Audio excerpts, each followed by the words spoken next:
जब तक हम ये सोचते रह जाएंगे कि ये हमारे ऊपर दाग हैं, धब्बा हैं, तब तक हम लोग अपनी इकोनॉमी को भी लूज करेंगे। ये होमोफोबिया की वजह से इंडिया में 1.9 बिलियन से लेकर 30.8 बिलियन तक का लॉस हुआ है 2012 के अंदर। जेंडर से बात करिए, she told that when she got the opportunity and job she was harassed sexually. उन्हें सिर्फ उसी नज़र से देखा गया। Hey guys, how are you? So आज का जो मैं इस टॉपिक को लेके जाने वाला हूँ, ये टॉपिक थोड़ा सा कंट्रोवर्शियल लग सकता है, मगर ये बायोलॉजी से भी जुड़ा है, इसीलिए मैंने इस टॉपिक को उठाया। मेरी इस टॉपिक की रिपोर्ट को तैयार करने वाले शख्स का नाम है जुपिटर लोबो। जुपिटर मेरे साथ फील्ड में काम कर चुके हैं और उन्होंने अभी अपनी रीसेंट रिपोर्ट्स के अंदर ये काफ़ी एक्सटेंसिव रिसर्च किया। तो मैं उनकी पूरी रिपोर्ट को तो नहीं खंगाल सकता हूँ, पूरी रिपोर्ट नहीं बता सकता हूँ। उसमें से कुछ एब्स्ट्रैक्ट्स मैंने लिए हैं और मैंने उनकी कुछ चीज़ें उनसे डिस्कस की फ़ोन पर। सो बात शुरू करते हैं सबसे पहले तो सेक्स के बारे में। कंट्रोवर्शियल है, मगर इतना नहीं कि मैं सेक्स बेडरूम वाले की बात करूंगा। मैं बात कर रहा हूँ फिजिकल ट्रेट्स और कैरेक्टरिस्टिक्स के बारे में। Since I am a biology student, I will like to go in that direction. Physical traits या फिजिकल कैरेक्टरिस्टिक्स कैसे देखे जाते हैं? देखिए, जब बॉयज़ के कैरेक्टरिस्टिक्स कैसे डेवलप होते हैं, ब्रॉड शोल्डर, जैसे वो एडोलेसेंट में पहुंचते हैं उनके फेशियल हेयर आने लग जाते हैं, उनके प्यूबिक हेयर आ जाते हैं, उनके और रिप्रोडक्टिव ऑर्गन्स की ग्रोथ होने लग जाती है। और जो फीमेल की बात करते हैं तो ब्रेस्ट डेवलपमेंट होती है, ओवरीज डेवलपमेंट होती हैं। अब बात करते हैं ट्रांसजेंडर्स के बारे में कि ट्रांसजेंडर्स में क्या बदलाव आते हैं। Have either the body of a male and they have a vagina, और they have a body of a female and they have a penis in vaginalis. So इसका मतलब ये हुआ कि उनके जो रिप्रोडक्टिव ऑर्गन्स हैं वो चेंज हो जाते हैं, राइट। सिर्फ और सिर्फ एक ट्रांसजेंडर के पैदा हो जाने की वजह से उसको इतना ज़्यादा धुतकारा जाता है क्या? तो देखिए, सबसे पहले हम डिस्कस करते हैं, बहुत सारे ऐसे लोग हैं जो इस सोसाइटी के अंदर एडमिट नहीं करने देते हैं कि सामने वाला जो है वो ट्रांसजेंडर है। वो अपनी मर्जी से बोल रहे होते हैं कि तुम लड़के हो, तुम लड़की की तरह कैसे बिहेव कर सकते हो, या तुम लड़की हो, तुम लड़के जैसे कैसे बिहेव कर सकते हो। ये फ़र्क होता है सेक्सुअल ओरिएंटेशन का। देखिए, सेक्स एक अलग चीज़ है और सेक्सुअल ओरिएंटेशन एक अलग चीज़ होती है। That simply means that the person has the right to choose their gender. So when they start feeling the difference after some time, you might have listened to a lot of stories from gays, lesbians, or the attraction towards the opposite sex after some time, right? So ये सारी चीज़ें धीरे धीरे develop होने start होती है उनके अंदर जब प्यूबर्टी और एडोलेसेंट आनी स्टार्ट हो जाती है। So when I'm talking about transgenders, I'm talking about life of a transgender. So I'm not saying that I'm going to have an interaction or interview with somebody like that. But what I'm saying is that we need to understand that these people are not stigma on the society or today's culture. Challenge is, जब तक हम ये सोचते रह जाएंगे कि ये हमारे ऊपर दाग हैं, धब्बा हैं, तब तक हम लोग अपनी इकोनॉमी को भी लूज करेंगे। कैसे, मैं आपको आगे चल के बताता हूँ। सबसे बड़ा प्रॉब्लम यहाँ पर ये आता है कि हम बहुत सारे ऐसे फेमस ट्रांसजेंडर्स को जानते तक नहीं हैं। आपको मैं धीरे धीरे लिस्ट बताऊंगा तो आप हैरान हो जाएंगे। The first, one of the most worlds famous transgender is Caitlyn Jenner. वो एक मेल थे, ब्रूस जेनर। उसके बाद उन्होंने ये छोड़ा स्पोर्ट्स और उसके बाद वो ट्रांसजेंडर में कन्वर्ट होकर कैटलिन जेनर बनी। और वो इतनी फेमस है आज के टाइम में कि बहुत सारे लोग उनको जानते हैं। ये तो है एक इंटरनेशनल एग्जाम्पल। अब मैं आता हूँ इंडिया के एग्जाम्पल्स पर। सबसे पहले लक्ष्मी नारायण त्रिपाठी, वो एक ट्रांसजेंडर एक्टिविस्ट हैं, भरतनाट्यम डांसर और पहली ट्रांसजेंडर जिन्होंने एशिया पैसिफिक को यूएन के अंदर रिप्रेजेंट किया। First transgender to represent Asia Pacific in United Nations. Then Manabi Bandopadhyay. Manabi Bandopadhyay is the first transgender who has completed her doctorate in philosophy, that's PhD, and she is a professor in Bengali in one of the Mahavidyalaya, and today she is a principal. Imagine how many of us would have achieved this and how many of us right now have achieved this. That's a question to ask. यही नहीं, 1994 में हिजराज को जो है voting rights मिल गए थे। एक शबनम मौसी नाम की ट्रांसजेंडर थी। She actually was elected for MLA in Madhya Pradesh legislative assembly. अब आप खुद सोचिए, now you imagine that these all are the famous people and this is the list of few of them out of so many. Data पर आते हैं। World bank की एक report है जो सजेस्ट करती है कि होमोफोबिया की वजह से तकरीबन बहुत ही बिलियंस ऑफ डॉलर्स का नुकसान इंडिया को हुआ है। This is a report which is by world bank. You can go and search it on Google. Talking about one of the very important person, that's an economist. Her name is Mary Lee Bajett. In 2014, she conducted a study. ये study उन्होंने जो की थी वो homophobia के ऊपर, यानी the prejudice against the homosexual people, उस पर किया था। उनकी कुछ की फाइंडिंग्स थी। शी इज़ नॉट सम एरा गैरा पर्सन, राइट, वो कोई छोटी मोटी इंसान नहीं है। She is the director of public policy administration in University of Massachusetts. So she holds a good position and she is a brilliant economist. She suggest कि होमोफोबिया की वजह से इंडिया में 1.9 बिलियन से लेकर 30.8 बिलियन तक का लॉस हुआ है 2012 के अंदर, because this study was conducted in 2014। I can not even imagine कि अगर ये स्टडी आज कंडक्ट हो तो आज हम कितना लॉस कर चुके होंगे, right. And this loss is actually because of this homophobia.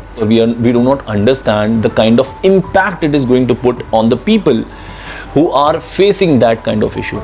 हमें नहीं समझ में आता है उस टाइम। आपको पता है होमोफोबिया की वजह से सुसाइडल टेंडेंसीज बढ़ने के भी चांसेस होते हैं और डिप्रेशन का बहुत बड़ा कारण होता है।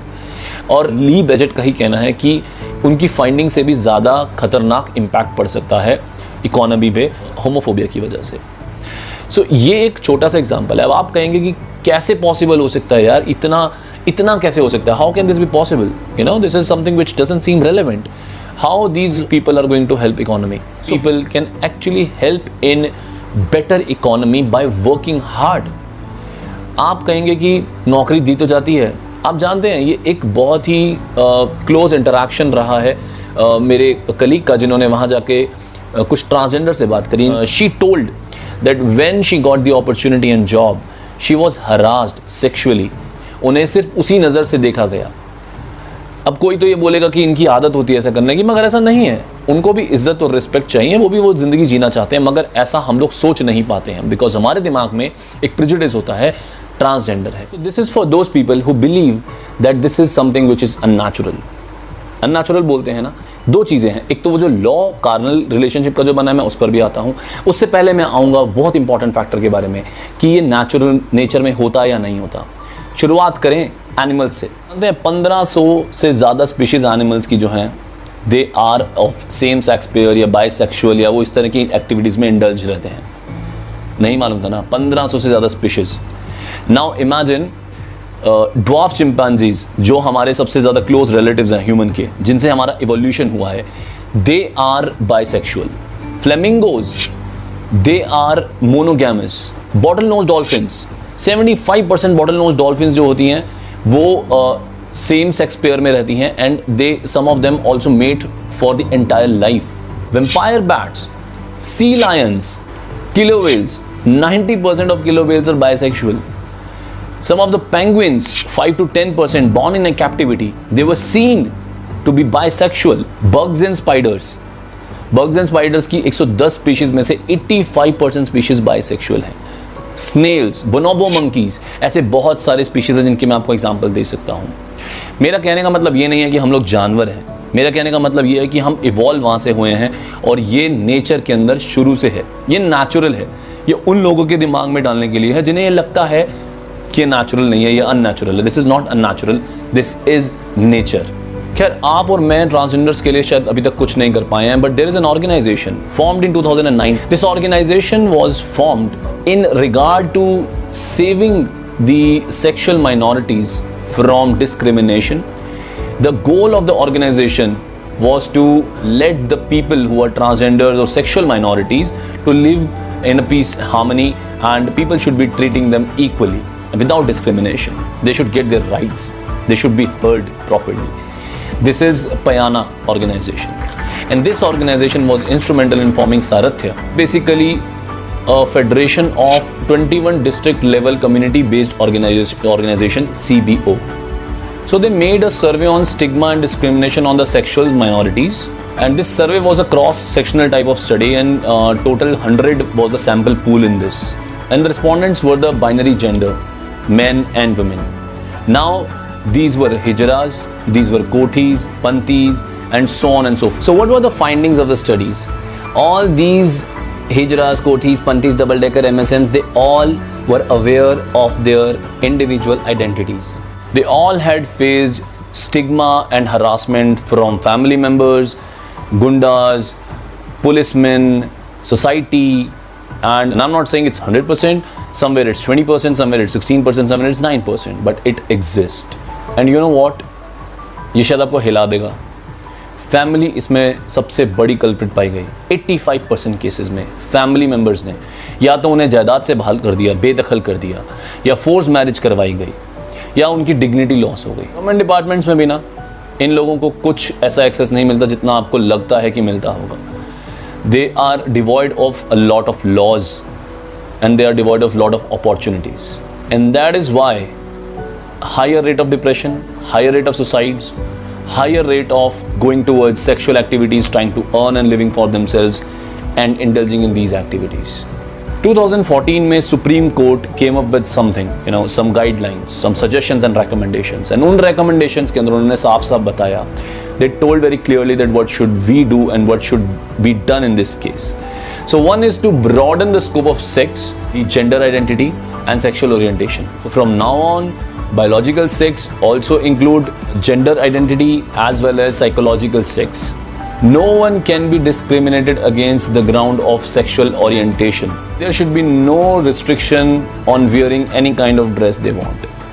So आप समझे मैं क्या कहना चाहता हूँ। सुप्रीम कोर्ट खुद चाहती है, साइकोलॉजिकल सेक्स का मतलब ये कि अगर कोई सोचता है कि वो एक लड़का है या वो एक लड़की है, तो ये आपके ऊपर नहीं है, आप उसे नहीं फोर्स कर सकते हैं। अगर उनका ओरिएंटेशन चेंज लगता है, उनके हार्मोन्स में वो चेंजेस हैं, तो then you will have to understand, either you stay out of the way or you let them be what they want to be. And dress को लेकर भी आप उन्हें नहीं फोर्स कर सकते हैं। और there should be a broad term when you talk about sexual identity. सोचने की बात तो ये है कि क्या सरकार सच में कुछ उनके लिए कर रही है। आप उनमें से एक बार सर्वे करके पूछिए, कितनों के पास आधार कार्ड है, कितनों के पास राशन कार्ड है, कितनों के अच्छे घर बने हैं, शेल्टर कैसे हैं, फैसिलिटीज़ कैसी हैं, पब्लिक ट्रांसपोर्ट कैसे मिलता है, उन्हें क्या क्या चीज़ें उन्हें झेलनी पड़ती हैं, गवर्नमेंट कितना कुछ कर रही है। ये शायद आपको तभी मालूम पड़ेगा when you actually go deep dive into this and understand what exactly are they facing. ये हम एज अ नॉर्मल पॉपुलेशन जानते हैं कि उन्हें हमारी कितनी हेल्प की ज़रूरत है। Have we ever asked them, have we ever tried to check with them that do they really need our help? Some of the people are joining that Payana organization, they're helping, they're seeing. जब उन्होंने सर्वे किया और जब उन लोगों ने लोगों को कई सारे लोगों के साथ मिलकर बात की, तो 1 से 2 महीने के अंदर 800 से ज़्यादा ट्रांसजेंडर्स बाहर निकल कर आए और उन्होंने उनसे बात की और उन्हें समझाने की कोशिश की, उन्हें हेल्थ हाइजीन के बारे में समझाने की कोशिश की। अब आप सोचिए कितने लोग ऐसे होंगे जो हिडन होंगे, जो इस स्टिग्मा की वजह से बाहर नहीं निकल पाते हैं। They don't want to come out because they are afraid, because they know that we are afraid of homosexuality, because they know, because we have that prejudice against homosexuality, which is wrong. I think life of a transgender, life of these people is not that easy.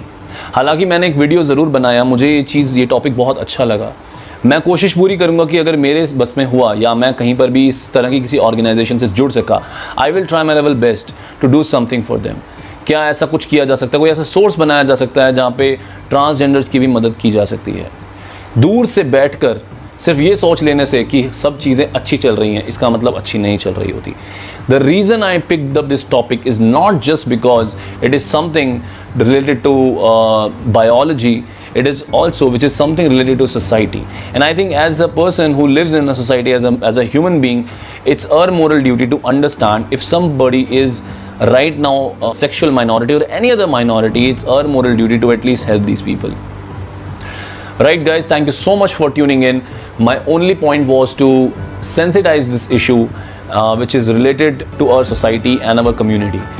I hope अगर हम लोग धीरे धीरे अपने में बदलाव लाएं, changes लाएं, तो क्या पता कहीं ना कहीं हम लोग इन लोगों की भी मदद कर पाएंगे और एक दूसरे की अच्छे से हेल्प कर पाएंगे। And believe me, the number which Mary Lee Badgett said and the World Bank predicts, अगर हम लोग ट्रांसजेंडर्स को भी इक्वल मौका दे सकें और आज के टाइम में वो भी काम करना स्टार्ट कर सकें उस पेस से, और वो उस गंदी जगह से बाहर निकल कर एक अच्छी जगह पर आ जाएं, तो इंडिया की इकॉनमी में काफ़ी हद तक बूस्ट मिलने के चांसेस हैं।